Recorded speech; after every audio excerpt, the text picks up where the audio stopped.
When people can't get up in the morning, I'm going to tell you why. Because they can predict the feeling of everything that's going to happen in their life, and their body's resigned to the familiar. It says, oh, another mundane day.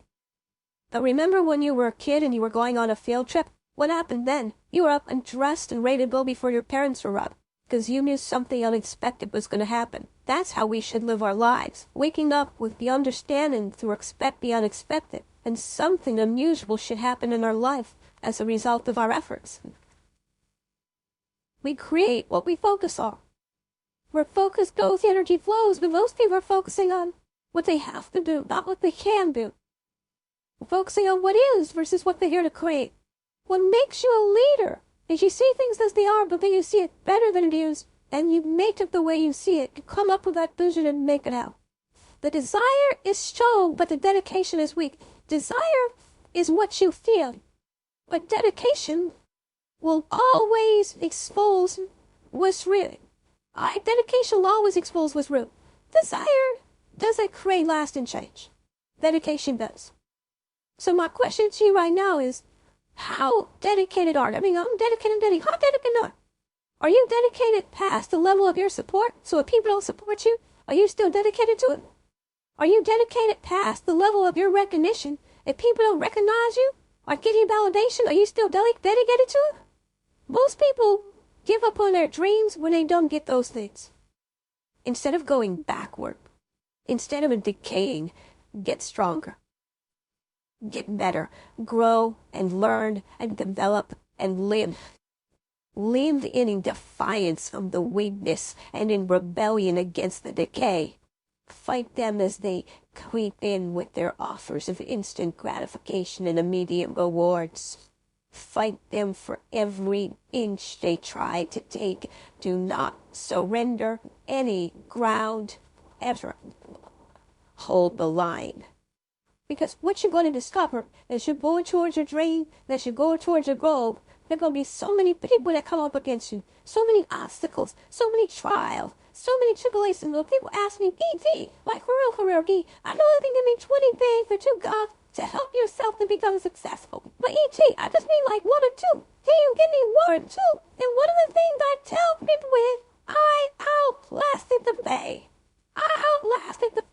When I was sleeping in those abandoned buildings, I kept telling myself, one day you'll be a homeowner. Every time I walked into that abandoned building, I told myself that this might be your card, circumstances, but this will not be how the story ends. All you have to do, E.T., is just survive today.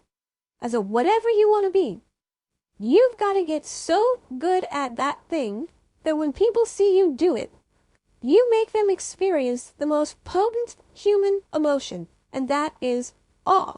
To get that good is a terrifying journey of self-discovery and confronting who you really are. Because you cannot make change until you acknowledge where you're actually at. Once something's important to you, it never leaves your mind. If you always dreamt about being a singer-songwriter and you never did it, you'll be haunted by that at the age of 70 because it's still right here, stored in the back of your mind. It's something that's meant for you. It's trying to call to you. You see, your dreams either pursue them or they fucking haunt you. You're suffering from self-doubt while others are intimidated by your full potential. If your past self could see where you're at today, think of how impressed they would be. I suggest to you that if you are facing a challenge, don't stop. Stay busy. Work your plan. Continue to do those things that you know that work for you after you have evaluated yourself in the situation. Continue to move. Stay busy, stay busy, stay busy. Expect things to get better for you because they are. See, life is cyclic. You're not in whatever experience you're having right now, it has not come to stay. It has come to pass. Not to stay, just to pass. It's just going through. The biggest challenge is to know what's happening. This is a part of this thing we call life. This too shall pass. And maintaining perspective, putting it in perspective. Because along the process, what's more important, what you acquire or who you become? And a lot of people think what they acquire is the thing that makes them who they are. No, it's who you become in the process of chasing what you want to find. Right? Change expectation for appreciation. Extract the lessons and the blessing from the situations that didn't turn out the way you wanted them to turn out. But most importantly, man, approach it and eliminate the outcome. But the time is now, man. What I mean by that is we can no longer put off what should be done today till tomorrow. We can no longer put off what should have been done yesterday until tomorrow. The time is now. The time is now to go for it. The time is now to stop settling for less. The time is now to get the most out of your life. The time is now to start that dream. The time is now to start that idea. The time is now to set standards and stand by them. The time is now in your life. The first level to success in life, the very first level, is you seeing it. Like it's clear to you. You know exactly what you want. You know exactly when you want it. You know exactly what it tastes like. You know what it looks like. You know what it smells like. Before you really blow up, and you get picked up, you literally have it in the palm of your hand without having it. You gotta know what it looks like, tastes like, feel like, because you don't want to compromise.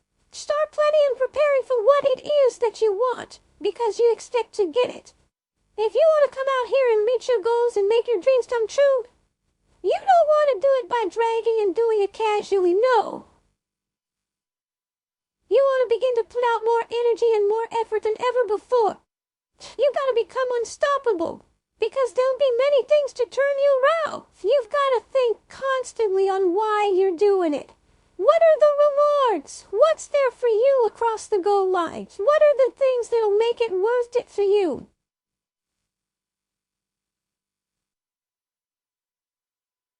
Learn your weaknesses. Everybody has their strengths and weaknesses. Whatever it is, it can have the same effect on everyone. Self-discipline starts with acknowledging your imperfections, regardless of how small they may be. People try to make their weaknesses disappear in order to project a strong person. This can be very ineffective when it is about self-discipline. This is a poor way to approach self-discipline. Acknowledge your faults. It is impossible to overcome them unless you do. Remove all temptations once you have admitted your weaknesses. Everybody has their weaknesses. This can include small things like a poor diet or a habit that can hinder productivity. If you are able to recognize your weaknesses, it is possible to make accommodations that will help reduce the temptations. One example is, if someone is trying to lose weight but knows that their weakness is eating chocolate after dinner every night, the temptation would be to not buy more chocolate. It would make it impossible for them to succumb to the temptation of eating chocolate, which could hinder their progress in getting fit. But they can still eat chocolate. This means they can now indulge in their favorite snacks, once they have met a certain percentage of the goal. To be self-reliant, it is important that you reward yourself. Set the goals and create an implementation plan. For self-discipline to be maintained, one must have a clear view of the goals they are trying to achieve. You must also understand what success means for you. It's easy for someone to lose their way or get sidetracked if they don't know where their goal is or how to accomplish it. It is important to be clear and concise in your goals. Do not use goals such as "I want to be rich within the next 5 years." This goal is too general to have any sense. Instead, create a quantifiable goal. For example, I am going to save $20,000 this year. You can then create a plan that makes sense to you by setting a measurable goal. A person can save $2,000 each monthly for the remainder of the year to achieve their goal to save $20,000 by end of the year. They can also break these goals down to find ways